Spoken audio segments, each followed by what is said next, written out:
നമസ്കാരം. മലയാളി വാർത്തയിലേക്ക് സ്വാഗതം. എന്ത് ചെയ്തിട്ടും അങ്ങോട്ട് മെനയാകുന്നില്ല എന്ന അവസ്ഥയിലാണ് വെള്ളാപ്പള്ളി നടേശൻ.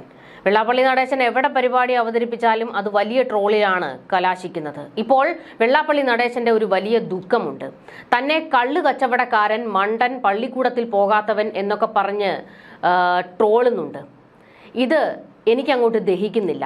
നന്മ ചെയ്യുന്നവരെ കുറ്റം പറയുന്നത് ഇനിയെങ്കിലും നിർത്തിവെക്കണമെന്നാണ് വെള്ളാപ്പള്ളി നടേശൻ പറയുന്നത്.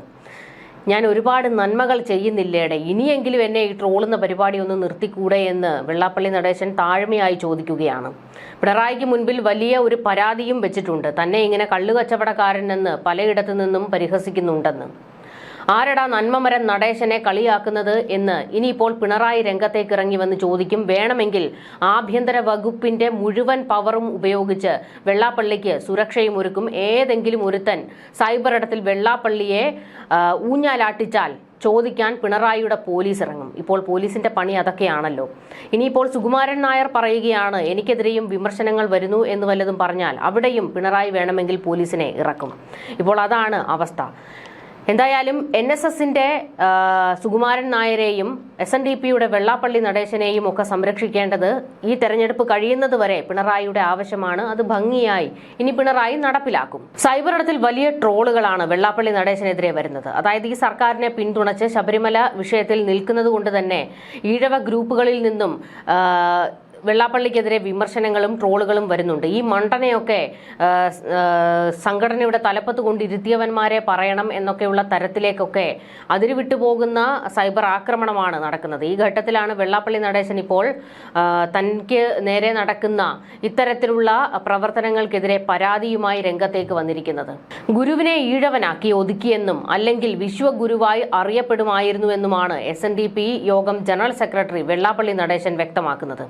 ചിലർ തന്നെ കുറ്റം പറയാൻ നടക്കുകയാണ്. തന്നെക്കുറിച്ച് മോശം പറഞ്ഞ സ്ഥലമാണ് വർക്കല.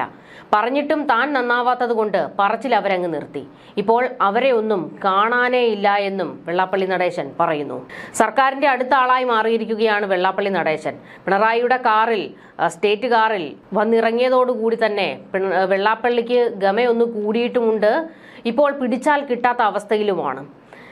പിണറായി വിജയൻ ഇവരെ ആരെയും തലപ്പൊക്കത്തിൽ എടുത്തു വെക്കുന്നത് സ്നേഹം കൊണ്ടോ NSSനോടോ SNDPയോടോ ഉള്ള അതിര് വിട്ടുപോകുന്ന സ്നേഹം വഴിഞ്ഞൊഴുകിയിട്ടൊന്നുമല്ല.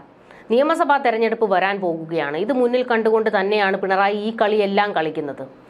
അധികാരം കിട്ടിക്കഴിഞ്ഞാൽ അപ്പോഴേ ഈ രണ്ട് സംഘടനകളെയും എടുത്ത് നിലത്തിടും. വീണ്ടും അടുത്ത തെരഞ്ഞെടുപ്പ് ആകുമ്പോഴത്തേക്ക് എടുത്തൊക്കത്ത് വയ്ക്കും. ഇതാണ് കാലാകാലങ്ങളായിട്ട് ഇവിടെ നടന്നുകൊണ്ടിരിക്കുന്നത്. എന്തായാലും ഇതൊക്കെ NSS ജനറൽ സെക്രട്ടറിക്കും വെള്ളാപ്പള്ളി നടേശനും ഒക്കെ കൃത്യമായിട്ട് അറിയാം. പിന്നെ അവരുടെ കാര്യങ്ങളൊക്കെ ഒന്ന് നടന്നു പോകുന്നതിന് വേണ്ടിയും ചില കേസുകളൊക്കെ ഇരു കൂട്ടരുടെയും പേരിലുണ്ട്. അതൊക്കെ ഒന്ന് മുക്കുന്നതിന് വേണ്ടിയും ഒക്കെയാണ് ഇപ്പോൾ പിണറായിയുടെ കാല് നക്കുന്നത്. തന്റെ സമുദായം എവിടെ നിൽക്കുന്നുവെന്ന് തനിക്കറിയാം. പാവങ്ങളുടെ ഹൃദയ തുടിപ്പറിയാം. 27 വർഷം മുൻപ് തന്നെ സമുദായം എവിടെ കിടക്കുകയായിരുന്നുവെന്ന് ആർക്കെങ്കിലും അറിയാമായിരുന്നു. കുടിലുകളിൽ കിടന്നവരെയാണ് താൻ സംഘടിപ്പിച്ചത്. ഇല്ലാത്തവരുടെ ദുഃഖം നല്ലതുപോലെ തൊട്ടറിഞ്ഞ ആളാണ് ഞാൻ. മൈക്രോ ഫിനാൻസിന് പാര വെച്ചവർ ഒരുപാടുണ്ട്. കള്ളപ്പണം എടുത്താണ് താൻ ഇടപാട് നടത്തിയതെന്ന് പറഞ്ഞു. ഗുരുവിനെ ഈഴവനാക്കി ഒതുക്കി. അദ്ദേഹം ഈഴവനായി ജനിച്ചുപോയി, അല്ലെങ്കിൽ വിശ്വഗുരുവായി അറിയപ്പെടുമായിരുന്നു.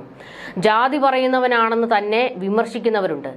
ചില വിഭാഗക്കാർ എല്ലാം കൈയടക്കി ബാക്കിയുള്ളവരെ കുറ്റം പറയുകയാണ്. നാളെയും ജാതി പറയുമെന്നും സാമൂഹിക നീതിയാണ് നടപ്പാക്കേണ്ടതെന്നും വെള്ളാപ്പള്ളി നടേശൻ കൂട്ടിച്ചേർത്തു. ജാതി പറയരുത് എന്നാണ് ശ്രീനാരായണ ഗുരു പറഞ്ഞത്. പക്ഷേ വെള്ളാപ്പള്ളി നടേശൻ കിട്ടുന്ന വേദികളിലെല്ലാം കൃത്യമായി ജാതി പറയുന്നുണ്ട്. അതിന്റെ നേട്ടമുണ്ടാക്കാൻ ശ്രമിക്കുന്നുമുണ്ട്. പാവപ്പെട്ടവരെ ഉദ്ധരിച്ചു എന്നൊക്കെയാണ് വെള്ളാപ്പള്ളി നടേശൻ പറയുന്നത്. ഇപ്പോൾ വെള്ളാപ്പള്ളി നടേശനാണ് സാക്ഷാൽ ശ്രീനാരായണ ഗുരു എന്ന് വരെ CPMകാർ പറഞ്ഞു വെച്ച് തുടങ്ങിയിട്ടുണ്ട്. കാരണം പിണറായി വിജയന്റെ നാവിൻ തുമ്പിൽ നിന്ന് തന്നെ വന്നിരുന്നു ഈഴവ സമുദായത്തെ അങ്ങ് ഉത്തുംഗ ശൃംഗത്തിൽ എത്തിച്ചത് വെള്ളാപ്പള്ളി നടേശനാണ് എന്ന്. ഇനി ഒരു രൂപക്കൂടുകൂടിയേ വെള്ളാപ്പള്ളി നടേശന് വേണ്ടി പിണറായി പണിയാനുള്ളൂ. ഇനി അടുത്ത തവണ അധികാരം കിട്ടുകയാണെങ്കിൽ അതും വേണമെങ്കിൽ ചെയ്തു കൊടുക്കും. തമാശ അതല്ല. ഈ CPMകാർ തന്നെയാണ് വെള്ളാപ്പള്ളി നടേശനെ മുൻപ് പലയിടത്തും വിമർശിച്ചിട്ടുള്ളതും പച്ചത്തെറി പറഞ്ഞിട്ടുള്ളതും. അവരൊക്കെ തന്നെയാണ് ഇപ്പോൾ വീണ്ടും കൈ കൊടുത്തിരിക്കുന്നതും കെട്ടിപ്പിടിച്ച് ഒരേ വേദിയിൽ നിൽക്കുന്നതുമൊക്കെ. വെള്ളാപ്പള്ളി നടേശനെ പുകഴ്ത്തി മന്ത്രി VN വാസവനും കഴിഞ്ഞ ദിവസം വലിയ പൊക്കിയടിക്കലായിരുന്നു നടത്തിയത്. പകരക്കാരനില്ലാത്ത അമരക്കാരനാണ് വെള്ളാപ്പള്ളിയെന്നും കേരളമാകെ പറന്നു നടന്ന് സംഘടനയെ വളർത്തിയെന്നും VN വാസവൻ പറഞ്ഞു. SNDP യോഗം ശിവഗിരി യൂണിയൻ മന്ദിര ഉദ്ഘാടന ചടങ്ങിൽ കഴിഞ്ഞ ദിവസം സംസാരിച്ചപ്പോഴായിരുന്നു VN വാസവൻ ഇങ്ങനെയൊക്കെ പറഞ്ഞത്. കുത്തഴിഞ്ഞ പുസ്തകത്തെ ചിട്ടപ്പെടുത്തി വായിക്കാൻ പറ്റുന്ന തരത്തിൽ മാറ്റിയെടുത്തത് വെള്ളാപ്പള്ളിയാണെന്നും 3 പതിറ്റാണ്ട് കാലം തുടർച്ചയായി സംഘടനയെ നയിച്ച് ചോദ്യം ചെയ്യപ്പെടാത്ത ശക്തിയായി അദ്ദേഹം വളർന്നുവെന്നും മന്ത്രി വാസവൻ പറഞ്ഞു. പ്രവർത്തനവും മനസ്സും യൗവന തുടിപ്പോടുകൂടി ഇന്നും മുന്നോട്ടു പോകുന്നു. ഇങ്ങനെ ഒരു നേതാവിനെ മറ്റൊരു സംഘടനയിലും കാണാൻ കഴിയില്ല എന്നും മന്ത്രി കൂട്ടിച്ചേർത്തു. അതേസമയം വർക്കലയിൽ നിന്ന് നല്ലത് കേട്ടതിൽ സന്തോഷമുണ്ട് എന്ന് വെള്ളാപ്പള്ളി പറഞ്ഞു. തന്നെ ഒരുപാട് കുറ്റം പറഞ്ഞ സ്ഥലമാണിത്. മാറി നിന്ന് കുറ്റം പറയുന്നത് സംഘടനയ്ക്ക് നല്ലതല്ല എന്നും വെള്ളാപ്പള്ളി പറഞ്ഞു. VS അച്യുതാനന്ദൻ ഉൾപ്പെടെയുള്ള നേതാക്കൾ തന്ന പ്രേരണയാണ് പ്രസ്ഥാനത്തെ ചേർത്ത് പിടിക്കാൻ കാരണമെന്നും വെള്ളാപ്പള്ളി നടേശൻ പറഞ്ഞു. വെള്ളാപ്പള്ളി നടേശൻ ഇപ്പോൾ ശ്രീനാരായണ ഗുരുവിന്റെ പൊക്കത്തിലേക്ക് അങ്ങ് ഉയർന്നിരിക്കുകയാണ്. ഒരു സ്വയം പ്രഖ്യാപിത ശ്രീനാരായണ ഗുരുവായി മാറിയിരിക്കുകയാണ്. പിണറായി വിജയനും മന്ത്രിമാരും ഇങ്ങനെ പൊക്കിയടിക്കുമ്പോൾ ആരായാലും ഒന്ന് പൊങ്ങിപ്പോകുമല്ലോ. അതാണ് വെള്ളാപ്പള്ളി നടേശന് ഇപ്പോൾ സംഭവിച്ചിരിക്കുന്നത്. എടുത്ത് താഴെ ഇടുമ്പോൾ ആ കുത്തലങ്ങ് തീർന്നോളും. അടുത്ത കാലത്തായി നോക്കിക്കഴിഞ്ഞാൽ വെള്ളാപ്പള്ളി നടേശൻ പറഞ്ഞിട്ടുള്ളത് മുഴുവൻ വർഗീയ പരാമർശങ്ങളാണ്. ഇവിടെ ക്രിസ്ത്യാനികൾക്കും മുസ്ലിങ്ങൾക്കും മാത്രമേ ജീവിക്കാൻ കഴിയൂ എന്നും ആ സംഘടനകൾക്ക് ആ സമുദായങ്ങൾക്ക് ആ മതക്കാർക്ക് മാത്രമാണ് ഇവിടെ നിലനിൽപ്പുള്ളത് എന്നുള്ള തരത്തിലേക്കൊക്കെ വെള്ളാപ്പള്ളി നടേശൻ പല അതിരുവിട്ടു പോകുന്ന പ്രസ്താവനകളും ഒക്കെ നടത്തിയിട്ടുണ്ട്.